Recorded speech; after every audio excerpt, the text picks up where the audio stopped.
Hello दोस्तों, स्वागत है आपका हमारे चैनल ओके पॉइंट 247 में। तो इस वीडियो में हम बात करेंगे रणनीति जूनियर इंजीनियर बनने की, या मैं जूनियर इंजीनियर कैसे बना। पूरा मूल मंत्र मैं आपको इसी वीडियो में देने वाला हूं। यदि आप मेरे चैनल को पहली बार देख रहे हैं तो प्लीज़ प्लीज़ प्लीज़ चैनल को सब्सक्राइब कर लीजिए और बेल आइकन को प्रेस कर लीजिए और अपने फ्रेंड के साथ भी शेयर कर दीजिए। और क्यों करेंगे, इस वीडियो को देखने के बाद आपको पता चल जाएगा। ठीक है, तो देखिए, इस रणनीति को शुरू करने से पहले इस वीडियो में हम रणनीति बात करेंगे, लेकिन सबकी रणनीति, हर एक स्टूडेंट की रणनीति अपनी अलग अलग होती है। लेकिन हर एक रणनीति में एक चीज़ कॉमन होती है, वो होता है मेहनत। ठीक है, वो क्या होता है हमारे पास? मेहनत। तो मैं एक बार फिर से कहूँगा कि आपके पास जो लक होता है, लक मात्र 2 अक्षर का ही होता है। जो भाग्य होता है, भाग्य हमारे पास वो 2.5 अक्षर का होता है। और जो नसीब होता है, नसीब हमारे पास 3 अक्षर का होता है। और जो किस्मत होता है, किस्मत होता है वो 3.5 अक्षर का होता है। लेकिन जो मेहनत होता है, जो मेहनत होता है वो 4 अक्षर का होता है। तो मैं आपसे रिकमेंड करूँगा कि आप इस पे फोकस करें, मेहनत पे। ठीक है मेरे दोस्त, आप किस पे फोकस करेंगे? मेहनत पे, क्योंकि आपको मेहनत पे ही फोकस करना है। क्योंकि मेहनत करेंगे तो आपको किस्मत भी नीचे आ जाएगी, नसीब भी, भाग्य भी, लक भी। तो स्ट्रेटजी मैं अपनी प्लानिंग बताऊंगा, इसके पहले एक बात अपने दिमाग में नोट कर लीजिए कि आपको मेहनत तो करना ही करना पड़ेगा। ऐसा दुनिया का कोई टीचर नहीं है जो ये कह दे कि भाई बिना मेहनत के आपका सिलेक्शन हो जाएगा। आप यहाँ पे देख रहे हैं, लक के सहारे आप कितना खेल लेंगे, लक के सहारे आप कौन सा एग्जाम क्रैक कर लेंगे, भाग्य के सहारे कौन सा एग्जाम क्रैक कर लेंगे। होते होंगे, है ना, वो पॉइंट में परसेंटेज होते होंगे, 100 में 0.1% ऐसे करके होते होंगे जिनका लक, भाग्य, नसीब, किस्मत साथ देता होगा। लेकिन मेरे दोस्त, इस पे यदि आप भरोसा कर लिए तो आप हमेशा अपना टाइम खराब करोगे। इसलिए ज़रूरी है कि आप मेहनत पे ध्यान दें। ठीक है, किस पे फोकस करें? मेहनत पे। चलिए, तो यह जो वीडियो होगा हमारे पास, ये वीडियो सबसे ज़्यादा यूजफुल होगा। ये जो वीडियो होगा वो किन किन लोगों के लिए यूजफुल होगा, है ना?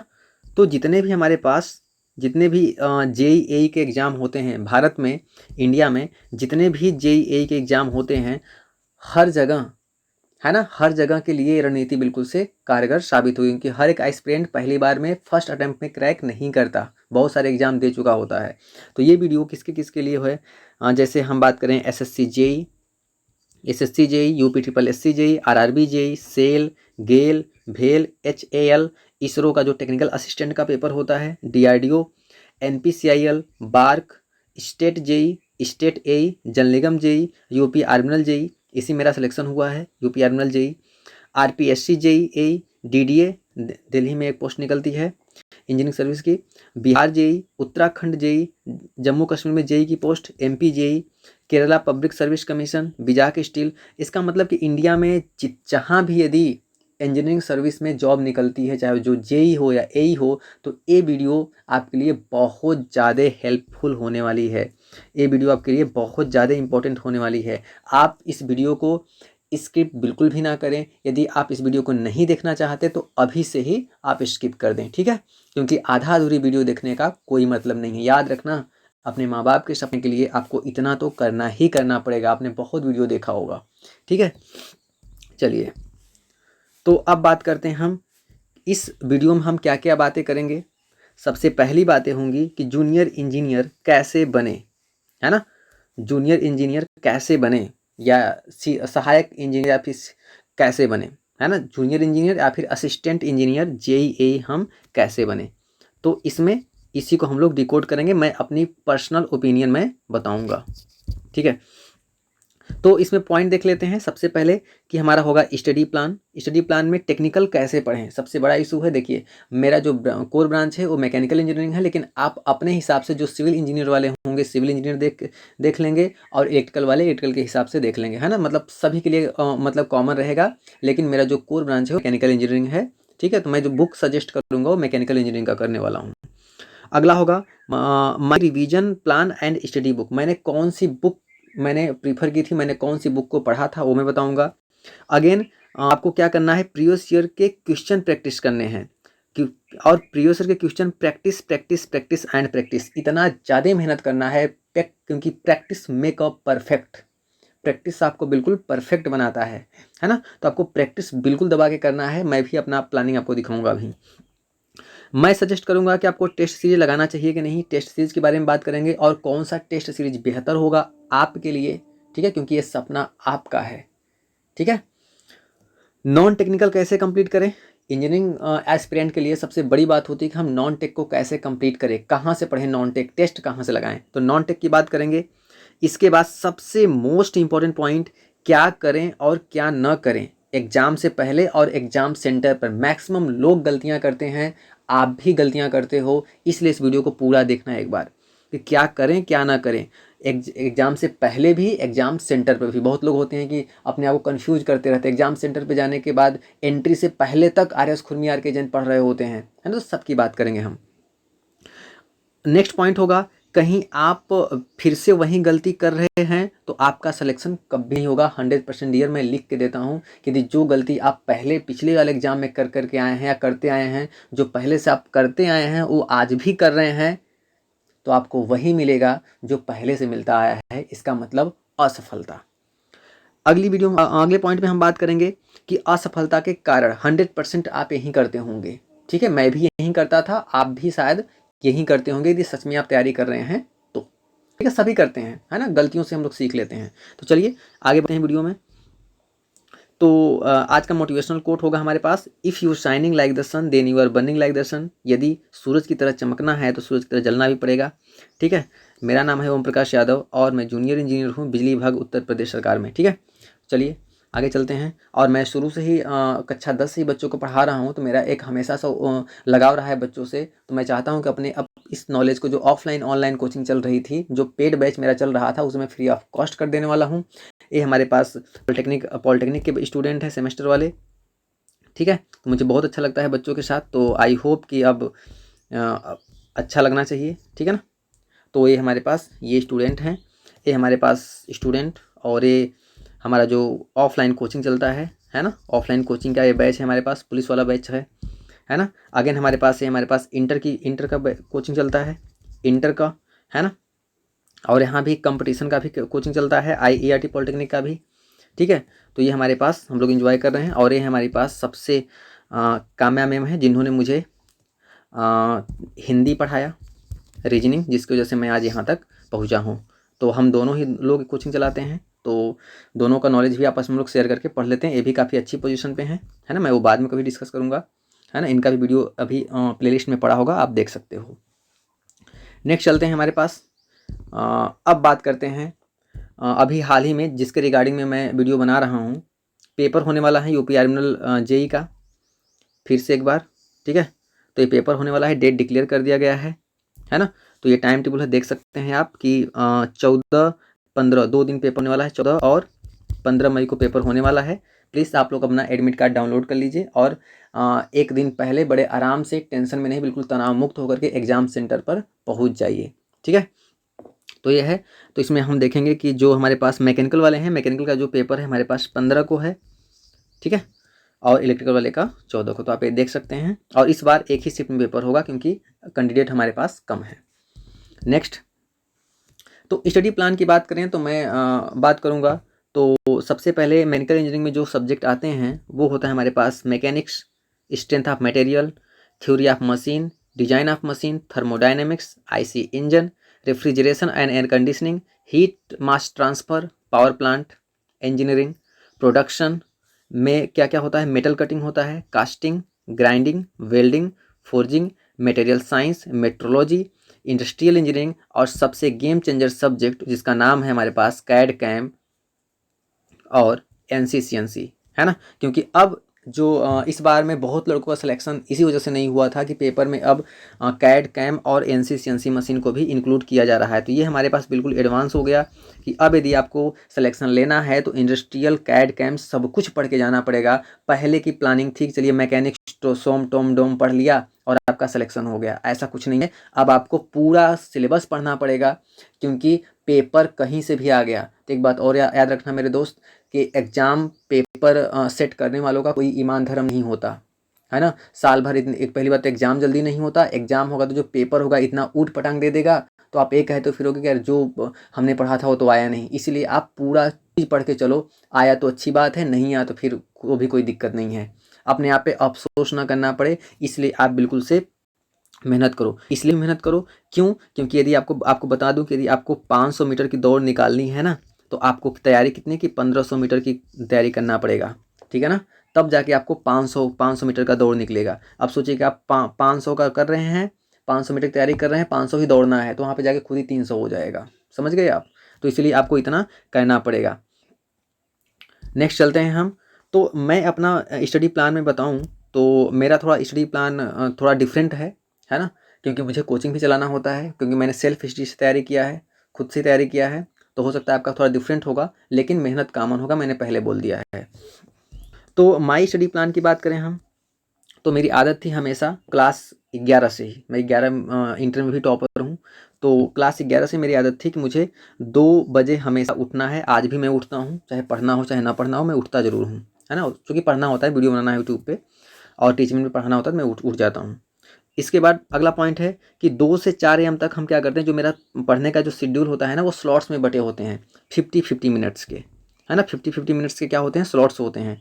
और जब सबसे पहले जब मैं पढ़ता हूँ, वो मैं क्या करता हूँ कि लास्ट डे का रिवीजन करता हूँ। जो मैंने जैसे आज मान लीजिए हमारे पास की 26 तारीख है, तो जो मैंने 25 को मैं पढ़ा था उसका पहले सबसे पहले मैं रिवीजन करता हूँ, ठीक है। उसके बाद मेरा हमेशा से आदत रही है कि जब मैं हॉस्टल में था तभी से, कि हमें 1 घंटा अपने शरीर पे खर्चा करना है। क्योंकि हमारे इस जंग में, इंजीनियर बनने के जंग में जो सबसे बड़ा अस्त्र है वो है हमारा दिमाग। तो अपने दिमाग को बिल्कुल से सेंटर पे करना पड़ेगा, अपने हथियार को बिल्कुल से हमेशा शार्प करके रखना पड़ेगा। इसके लिए ज़रूरी है कि हम मेडिटेशन करें। और फ्रेश होने से पहले आप क्या करना कि एक गिलास लेना पानी, पहले पानी पीना, और पानी में आपको नींबू और शहद निचोड़ देना है। हमेशा करेंगे तो आपको सर्दी नहीं लगेगा, आप हमेशा सर्दी लग जाएगा।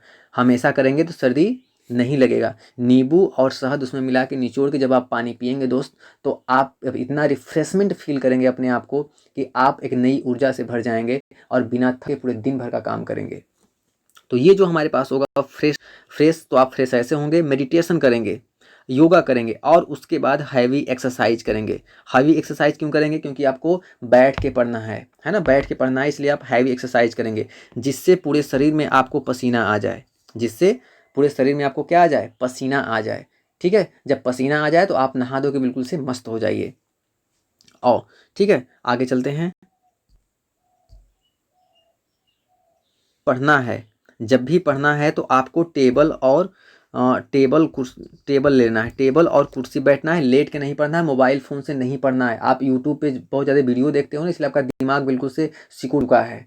अपने खुद का दिमाग लगाओ, दिमाग की वो एक्सट्रीम कंडीशन को क्रॉस करो जो आपके पास में है। छोटी छोटी बात के लिए आप यूट्यूब कर लेते हो, नहीं, आप अपने ऊपर डिपेंड हो। आपको या कैसे नहीं आएगा, जिद में आ जाओ कि हमसे नहीं होगा फिर किससे होगा। तो यूट्यूब पे छोटी छोटी बात के लिए वीडियो मत देखो, है ना। खो जाओ, यूट्यूब बहुत बड़ा एक मंडी है ना, एक मेला है, खो जाओ इसमें, आप कुछ नहीं होने वाला। नेक्स्ट चलते हैं आगे। उसके बाद हमारी ये प्लानिंग थी कि मैं सुबह, चूँकि हमने फ्रेश हो चुके हैं, योगा करके बिल्कुल नहा धो के बिल्कुल मस्त हो गए हैं, तो हमारा प्लानिंग होता था कि मैं सुबह में 50-50 मिनट का स्लॉट्स मैं ख़त्म नहीं करता, हमेशा 50 मिनट का स्लॉट्स, क्योंकि इससे ज़्यादा पढ़ें आप नहीं पढ़ सकते। इससे ज़्यादा यदि आप किताब लेकर बैठे हैं ना, तो इसका मतलब कि आप टाइम वेस्ट कर रहे हैं और कुछ नहीं, दिमाग में कुछ और ही चल रहा है, बस बुक सामने है ना। और एक बात और, कि जब रिवीजन करना है तो आपको बोल बोल के करना है, मैं बताऊंगा, समझ रहे हैं।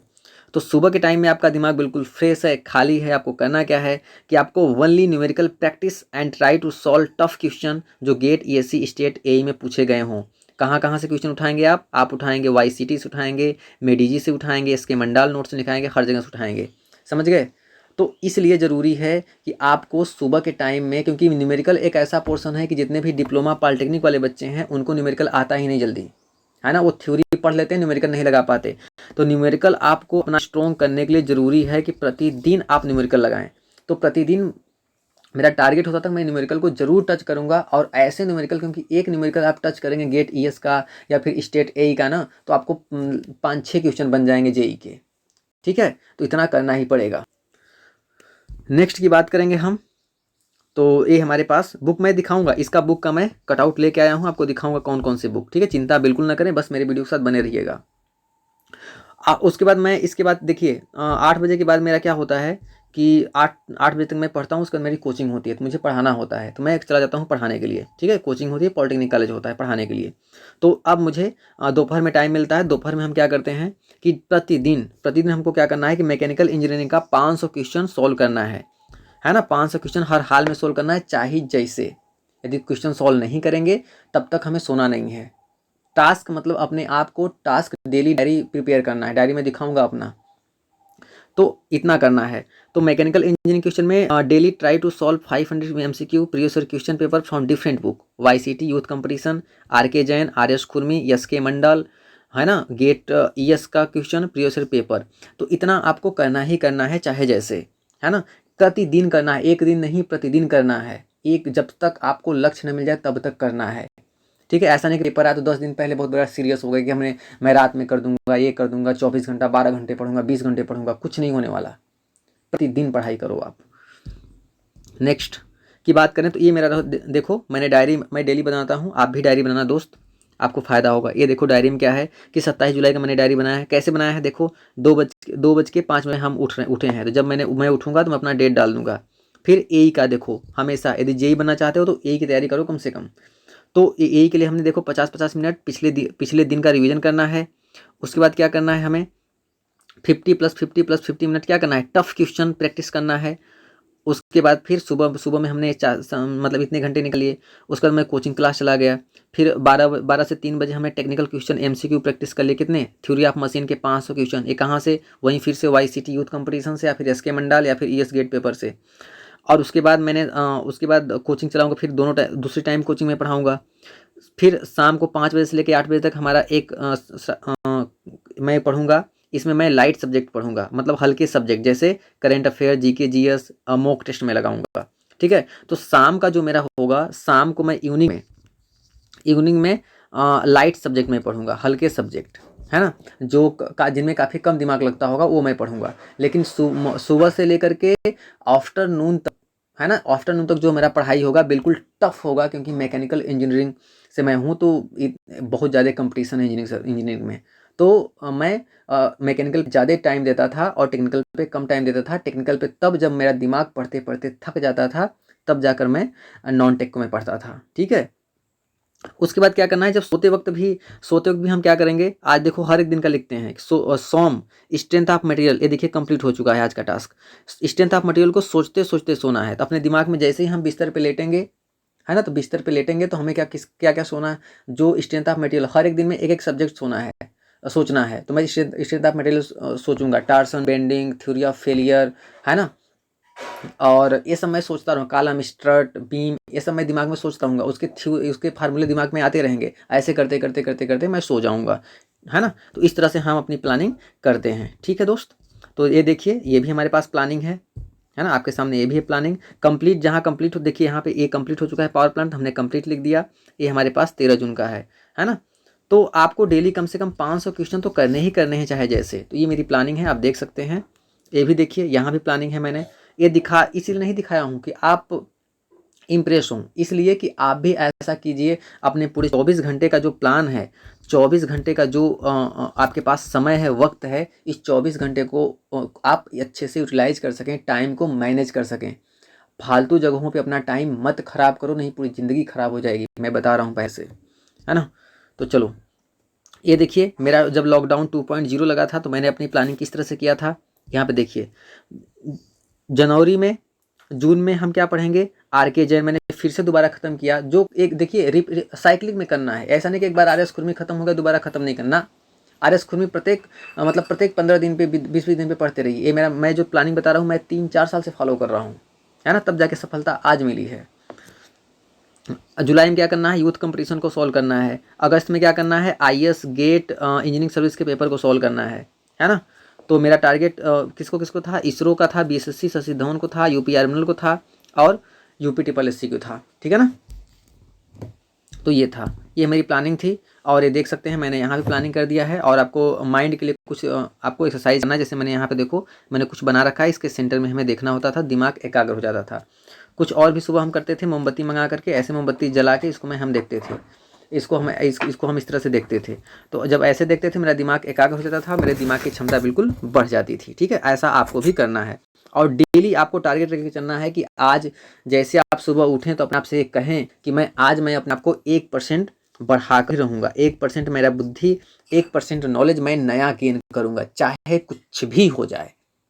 तो डेली यदि आप 1% यदि चेंज करेंगे अपने अंदर तो साल भर में 365% चेंज हो जाएगा, पूरी दुनिया आपकी बदल जाएगी। इसलिए आपको ज़रूरी है कि प्रतिदिन आपको ये करना। ठीक है, नेक्स्ट चलते हैं आगे। तो मैंने बुक का कलेक्शन आपके लिए लेके आए हैं। सबसे पहले आपको क्या करना है, यदि आप बिगिनर है, स्टार्टिंग से शुरू से पढ़ना चाहते हैं, है ना, तो आपको क्या करना है कि सबसे पहले आप आर्यश खुरमी के क्वेश्चन कीजिए। एक खुरमी आर्यश खुरमी क्वेश्चन है ना, ये बिल्कुल से ईजी है, तो सबसे पहले आप इसको कीजिए। बाकी गेट ईएस के क्वेश्चन मत करने शुरू कर देना, नहीं बैठ जाओगे फिर थक जाओगे, सोचोगे ये तो बहुत आसान है, हमसे नहीं होगा पाएगा। तो सबसे पहले आपको आर्यश खुरमी की ये क्वेश्चन करना है। आर्यश खुरमी के बाद किस पे पढ़ना है, आपको आर के जैन पे बढ़ना है। आर के जैन लगाओ, पहले बढ़िया से लगाओ पूरा क्वेश्चन और उसके बिल्कुल डीप में जाओ, है ना। क्वेश्चन थ्रू कॉन्सेप्ट पढ़ो, मतलब क्वेश्चन लगाओ, जो ना है उसका कॉन्सेप्ट बिल्कुल ऐसी तैसी कर दो उसकी, इतना पढ़ाई करो। नेक्स्ट बात करें, इसके बाद लगाने के बाद में आप आओ पिछले साल के पेपर पे। तो ये देखो यूथ कंपटीशन बहुत ही अच्छी बुक है ना, इसमें कुछ एरर्स भी हैं लेकिन फिर भी बहुत कम एरर्स हैं।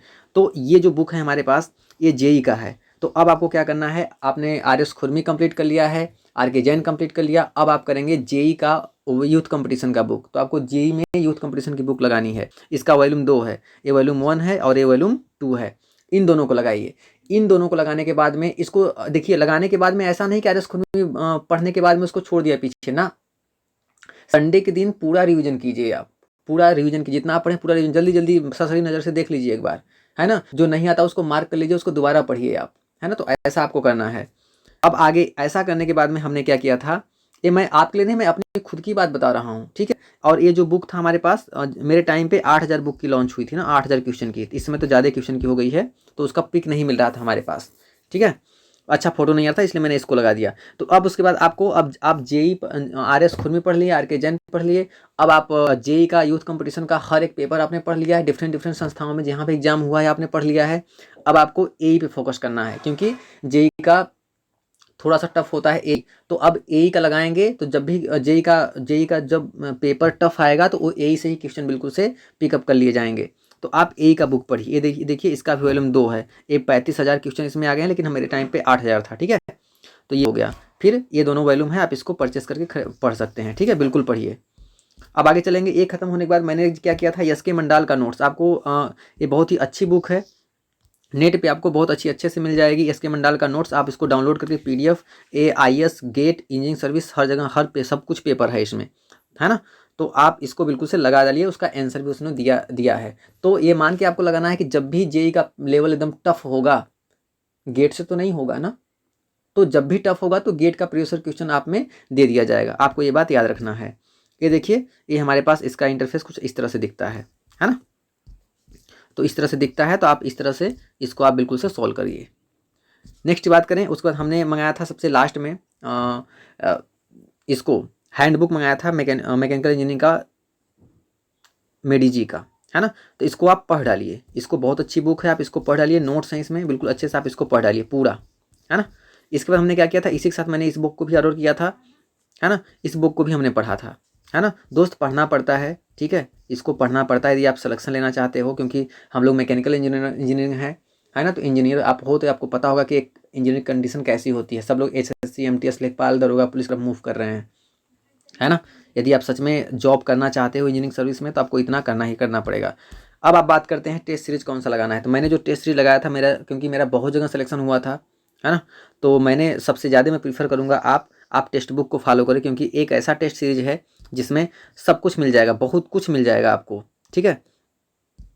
तो आप टेस्ट सीरीज को लगाओ, इसमें हर एक पेपर। और हाँ, अब जेई मत पढ़ना, अब आपको एई का पेपर लगाना है, इंजीनियरिंग सर्विस का पेपर लगाना है और गेट के पेपर लगाने हैं, है ना। इतना करेंगे तभी हो पाएगा। कंपटीशन बहुत बढ़ गया है। वो बात नहीं रही कि आपको मतलब कि सिंपल क्वेश्चन पूछ के आपका सिलेक्शन हो जाएगा, ऐसा कुछ नहीं है। अपना लेवल बढ़ा लो। एग्जामिनर डाल चल रहा है तो आप पात चलो, तभी सिलेक्शन हो पाएगा। क्योंकि मुझे डर था कि यदि मेरा सिलेक्शन नहीं होगा, इसलिए मैंने बहुत जगह स्टेट सीरीज कर लिया था। लास्ट में मैकेनिकल अड्डा से भी मैंने खरीद रखा था, और मेक इट ईजी जो राहुल सर हैं उनसे भी मैंने ये टेस्ट सीरीज मैंने खरीद रखा था, सबको मैंने लगाया था, लेकिन सबसे ज़्यादा जो बेस्ट मुझे दिखाई दिया वो है टेक्स्ट बुक ही है।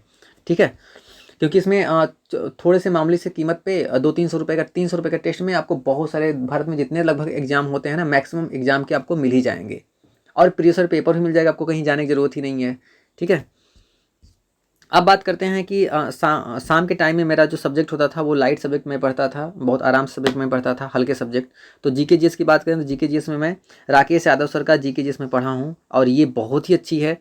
इसके साथ साथ इसका मतलब एक्सप्लेनेशन दिया गया है जो मुझे बहुत अच्छा लगा, है ना। इतना कर लेंगे तो इतना काफ़ी है आप। और जनरल साइंस के लिए मैंने प्लेटफॉर्म की मैंने बुक पढ़ी थी, पटना से हैं ये बुक, तो शायद प्लेटफॉर्म की है। और यहाँ पे मैंने जनरल साइंस मैंने पूरा रट डाला था, इसमें बहुत सारे 275 शायद मॉडल सेट हैं, तो मैंने सबको कंप्लीट कर लिया था। हिंदी के, तो हिंदी के लिए मेरे साथ जो टीचर हैं कोचिंग में, उन्होंने रिकमेंड किया था कि आप आदित्य खरीद लीजिए, आदित्य पब्लिकेशन, तो उन्होंने पढ़ाया था हिंदी मुझसे इससे। और करंट अफेयर्स मैंने अड्डा 247 आशीष सर से मैंने पढ़ा है। ठीक है ना, तो उसका भी ये देखिए, ये राकेश यादव सर की बुक है ना, ये राकेश यादव सर की बुक है, और ये हमारे पास हिंदी है। तो ये हिंदी का ये बहुत अच्छी बुक है, क्योंकि ये बुक ने ऐसे यहाँ तक कि UP triple S C JE में भी मेरा 710 नंबर आया है, तो इसी की वजह से, है ना। मैंने जो जैसे जैसे पढ़ाया वैसे उसमें प्रैक्टिस करता गया, मेरा इतना सिलेक्शन हो गया। ठीक है, तो ये हमारे पास समान हिंदी हो गया। अब बात करते हैं रीजनिंग के लिए, तो रीजनिंग के लिए उन्होंने ही रिकमेंड किया था कि उनका रीजनिंग थोड़ा अच्छा है, तो उन्होंने मुझे गाइड किया था रीजनिंग में। तो ये हमारे पास रीजनिंग है, बहुत अच्छी बुक है ना। देखो ऐसा नहीं कि मैं इसको स्पॉन्सर वीडियो है मैं इनको बता रहा हूँ, मैंने ये फॉलो किया, मैं आपको बता रहा हूँ, आपका यदि मन हो तो आप फॉलो कीजिए, अदरवाइज आपको जो अच्छी लगे आप पढ़ सकते हैं। अंततः जो मेन टारगेट होना चाहिए सिलेक्शन। ठीक है, आप कोई भी बुक पढ़िए। नेक्स्ट हमारे पास क्या है, मैंने ये मेरा सपना था, मैंने यहाँ पे लिख के रखा था, है ना, क्योंकि मुझे सैलरी भी देखी, मैंने यहाँ पे लिख रखा है 44,900 से 1,42,000 यूपी आर्मिनल जेई का जो पे इसके लिए होता है। ठीक है, अब आगे बात करेंगे एग्जाम से पहले क्या करना है क्या नहीं करना है ना। एग्ज़ाम से पहले क्या करना है और क्या नहीं करना है, ये इंपॉर्टेंट बात है। तो मेरे दोस्त, इस पूरे महायुद्ध में आपका दिमाग सबसे बड़ा अस्त्र शस्त्र है, तो इसका ध्यान आपको बहुत ही बेहतर तरीके से करना है। ये पहला पॉइंट आपको बहुत ज़्यादा इंपॉर्टेंट है। अपने दिमाग को ख़राब नहीं होने देना है, फालतू लोगों से बातचीत नहीं करना है, कम बोलना है, शांत रहना है। आपको पता होगा ना कि जब आप बिल्कुल से शांत रहते हैं, कोई पानी बिल्कुल स्थिर रहता है, तो उसके अंदर की चीज़ें भी दिखाई देती हैं। और जब पानी गंदा होता है, काफ़ी हिलोर मार रहा होता है, तो आप कुछ नहीं देख पाते। तो आप अपने आप को हमेशा शांत रखिए, है ना। दूसरी बात, एग्जाम से पहले से लेकर के, ये पॉइंट बहुत इंपॉर्टेंट है। एग्जाम से पहले से लेकर के एग्जाम के होने तक, मतलब कि ऐसा नहीं है कि जैसे 1-2 महीने एग्जाम बचा तब के लिए बता रहा हूँ, ऐसा नहीं, शुरू से ही आपको तली भुनी चीज़ें नहीं खाना है, क्योंकि ये चीज़ें आपके दिमाग को ब्लॉक कर देती हैं। तो तली भुनी चीज़ें जैसे फास्ट फूड, पिज्ज़ा, बर्गर, अंडा रोल, ये सभी को आपको बच के रहना है पेपर तक, है ना। एक बार आपका पेपर क्लियर हो गया तो बिल्कुल आप प्रतिदिन आप अंडा रोल खाओ, कोई दिक्कत नहीं है। ये दिमाग को ब्लॉक कर देते हैं। आपको टेस्टेबल तो लगता है, टेस्ट तो आता है, लेकिन आपको दिमाग को ब्लॉक कर देते हैं। चाय भी नहीं पीना है आपको, समझ रहे हैं आप। नेक्स्ट, और मॉर्निंग के टाइम पे आपको क्या करना है कि मॉर्निंग में आप केला ज़रूर खाएं, आपको इससे एनर्जी मिलती है। केले खाने से अंदर ऊर्जा बनाए रखने के लिए। पढ़ते पढ़ते समय आपको आलस आता रहता है, तो इसलिए आपको जब भी पढ़ें अपने अगले बगल में टेबल पे पानी की बोतल ज़रूर लेके बैठें। आपको प्यास लगे या न लगे, लेकिन पानी का सेप आप ज़रूर लेते रहें, आपको एनर्जी बिल्कुल बना रहेगा। और उस पानी में आप नींबू या फिर संतरा निचोड़ देंगे तो आपका जो एनर्जी लेवल है बिल्कुल से वो बना रहेगा, रिफ्रेशमेंट फील होगा। ठीक है, और सुबह शाम क्या करना है आपको, सुबह जाइए आप मार्केट में तीसी या फिर अलसी का बीज आता है, उसको खरीद के लाइए, बहुत सस्ता मिल जाएगा, 50-60 रुपये का 1 किलो खरीद के लाइए। उसको भुनवा करके, उसको कुटवा करके एक पाउडर बनवा लीजिए, और सुबह शाम उसको आप सोने के बाद में आप उसको जब सोने के लिए जा रहे हैं आप, तो उसको 2 चम्मच खा के पानी पी लीजिए। क्यों? क्योंकि इस लड़ाई में सबसे बड़ा अस्त्र आपका दिमाग है, तो दिमाग को न्यूट्रिशन देना बहुत ज़रूरी है। उसमें भी विटामिन बी होता है, बहुत प्रचुर मात्रा में रहता है, जो आपके दिमाग में ब्लड सप्लाई करता है। ठीक है, और आपको योगा में शीर्षासन बहुत ज़्यादा करना है, क्योंकि शीर्षासन करने से आपका जो ब्लड का फ्लो होता है दिमाग की तरफ बढ़ता है, आपका दिमाग तेज होता है। ठीक है, उसके बाद फिर अगला है कि एग्जाम सेंटर पर जाकर किसी से प्रश्न डिस्कशन बिल्कुल ना करें। बहुत आपकी गलतियां होती हैं कि आप जाके तुरंत पूछना शुरू कर देते हैं, भाई इसका आंसर क्या होगा, इसका मतलब क्या होगा। जैसे ही आपने पूछा कि भाई बताओ बेंडिंग मूवमेंट क्या होगा, तो तुरंत आपका याद आएगा, अच्छा बेंडिंग मूवमेंट के बाद टार्सन भी तो मेरा कंप्लीट नहीं है, फिर थ्योरी ऑफ फेरियल, फिर HMT, फिर इंजीनियरिंग, मतलब हमारे पास इंडस्ट्रियल इंजीनियरिंग, फिर कैड कैम, इस तरह से आप पूरा इन्वॉल्व हो जाते हो और अपने दिमाग की ऐसी तैसी कर लेते हो। प्लीज़ आप किसी से डिस्कशन मत करना। पेपर जब चुपचाप शांतिपूर्वक जाना, पेपर देना, ना तो अपने ज्ञान का प्रदर्शन करना। लोहा मत मनवाने लगना कि मैं बहुत ज़्यादा वो हूँ, कहीं कुछ नहीं। पेपर दे के आना चुपचाप केवल। और एग्जाम सेंटर से बाहर आपने देखा बहुत सारे स्टूडेंट होते हैं जो कि एंट्री करते समय भी किताब में हाथ में आर एस खुरमी आर के जन लिए रहते हैं, या फिर यूथ कंपटीशन या फिर कोचिंग के नोट्स या फिर हैंड रिटन नोट्स या शार्ट नोट्स, माइक्रो नोट्स लिए रहते हैं। तो उनको देख करके आपको इरिटेशन होता है कि यार मैं क्यों नहीं लिया हूँ, मैं ये लोग तो लगता है इनका सिलेक्शन हो जाएगा, मेरा ही नहीं होगा। तो ऐसा करने से आपको प्रॉब्लम होती है, इसलिए आप इस चिंता बिल्कुल ना करें, अपने आप पे भरोसा रखें, बड़े आराम से सबका आशीर्वाद लेकर के आप एंट्री लें और पूरे निश्चिंत होकर, तनाव मुक्त होकर पेपर दें। और याद रहें, जब भी आप पेपर देने जाए बैठे तो वहाँ पेपर एग्जाम हॉल में किसी से बातें ना करें। बिल्कुल आप लंबी लंबी सांसें लें, ब्रीदिंग करें, अपने अंदर ऑक्सीजन की सप्लाई को बढ़ाएं ताकि आपका दिमाग मैक्सिमम आउटपुट दे सके। ठीक है। और दूसरी बात यह है कि एग्जाम सेंटर के पहले जब जाते हैं आप, तो वहाँ पे बहुत सारे फास्ट फूड लगे होते हैं, तो आप फास्ट फूड खा लेते हैं तो भी आपको बहुत ज़्यादा हानिकारक करते हैं। तो एग्जाम से ये सब, जैसे छोला भटूरा, ब्रेड पकौड़ा, ये सब आप बिल्कुल ना खाएं, है ना। ये सब आपको बिल्कुल भी नहीं खाना है, चाहे कुछ भी हो जाए, है ना। ये आपको खाना ही नहीं है, आपको बिल्कुल बिल्कुल फ्रेश हेल्दी डाइट्स लेनी है। ठीक है। तो नेक्स्ट बात करते हैं हमारे पास असफलता का प्रमुख कारण। ये सबसे इंपॉर्टेंट है। देखो दोस्त, वीडियो थोड़ा लंबा होगा लेकिन आप इस वीडियो को ध्यान से देखना। असफलता के प्रमुख कारण क्या क्या होते हैं। तो पहला कारण तो ये है कि यदि आप असफल हो रहे हैं बार बार, इतना करने के बाद भी यदि आप असफल हो रहे हैं, तो इसका रीज़न ये है कि हो सकता है आप केवल थ्योरी पढ़ के पेपर देने जा रहे हैं।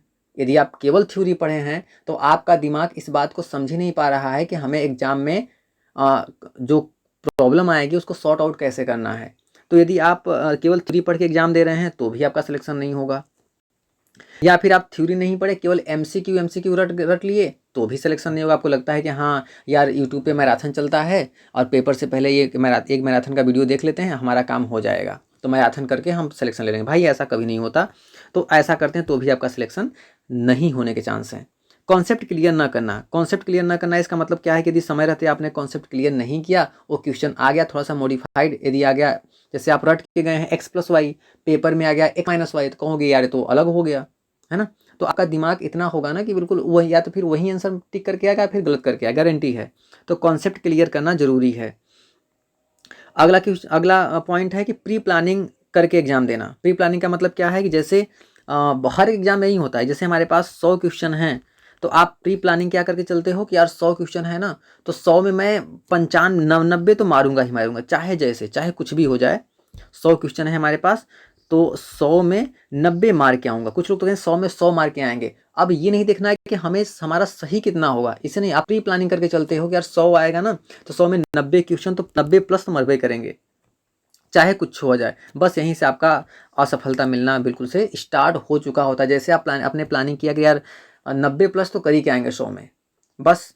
तो प्री प्लानिंग आपको नहीं करता है। वहाँ पे जाने के बाद में क्वेश्चन को देखने के बाद में आपको डिसाइड करना है कि कौन सा हमें करना है, कौन सा नहीं छोड़ना है। सबसे ज़्यादा इंपॉर्टेंट ये है कि कौन सा छोड़ना है। ठीक है, आगे बात करेंगे हम। तो रेगुलर रिवीजन न करना, डेली स्टडी टाइम, है ना। आप रिवीजन नहीं कर रहे हैं, केवल आप पढ़ाई कर रहे हैं, तो आपको सबसे बड़ा, है ना, बहुत बड़ा आपको नुकसान होगा। आप इतना याद रखिएगा कि यदि आप 10 घंटे पढ़ाई करते हैं, तो 10 घंटे पढ़ाई करते हैं तो आपको 4 घंटे क्या करना पड़ेगा, रिवीजन करना पड़ेगा, और 6 घंटे एक्स्ट्रा पढ़ना पड़ेगा, तभी आप का सिलेक्शन होगा। अगला है हमारे पास मॉक टेस्ट न देना। यदि आप मॉक टेस्ट नहीं देंगे तो आपको पता नहीं चलेगा कि आपकी एक्चुअली में औकात कितनी है।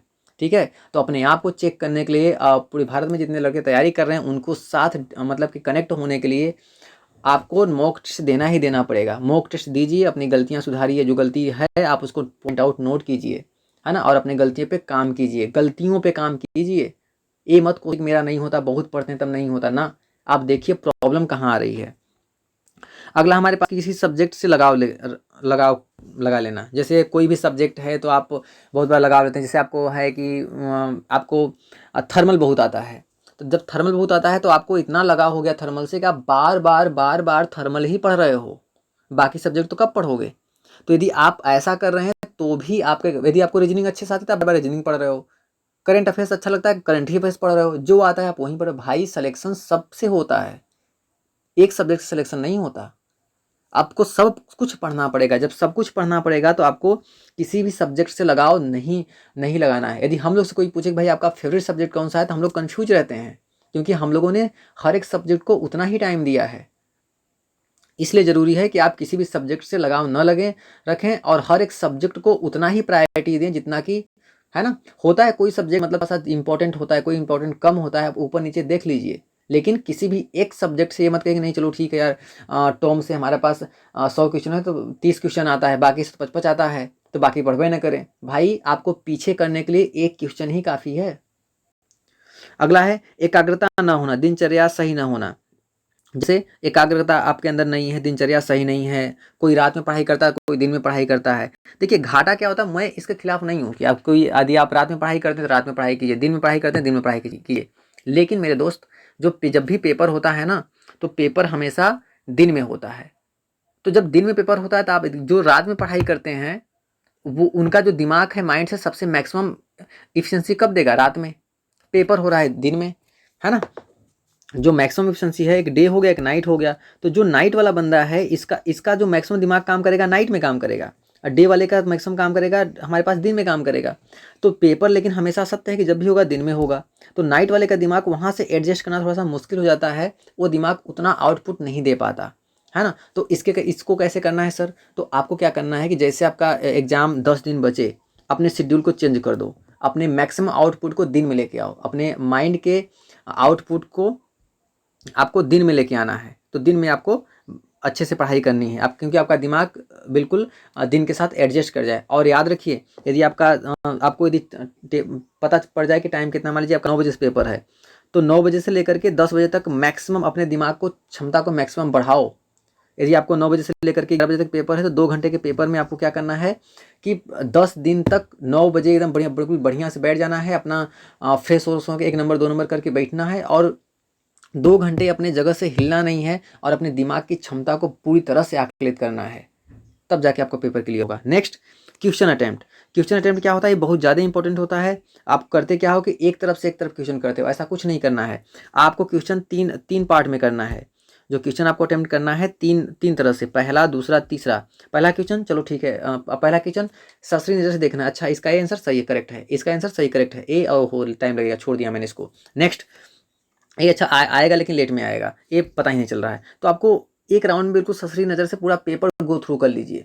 सेकंड में आइए, अब सेकंड में उस क्वेश्चन को करना है जो आपको आता तो है लेकिन थोड़ा सा टाइम कंज्यूमिंग है, तो दूसरे क्वेश्चन में उसको करिए। फिर तीसरे टाइम पे अब आप करके बिल्कुल टेंशन फ्री हो चुके हैं, तीसरे लास्ट अटेम्प्ट में आपको क्या करना है कि वो क्वेश्चन करना है जो आपको आता है या नहीं आता है, टफ है या फिर टाइम कंज्यूमिंग है, उसको देखना है। आया तो ठीक है, नहीं तो आप क्वेश्चन को कर ही चुके हो। तो इस तरह से आपको करना है।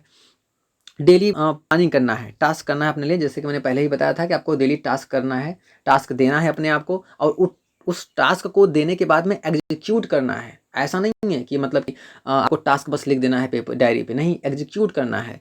तो इस तरह से दोस्त यदि आप करेंगे तो आपका निश्चित रूप से सफलता मिलेगी आपको, है ना। ये असफलता के प्रमुख कारण हैं। आप भी यदि ऐसा ही गलती करते हैं, और अपने आप को जांचिए जरूर, आईने में खड़े होकर के अपने आप को जांचिए जरूर कि मैं मेरी गलतियाँ कहाँ हैं, है ना।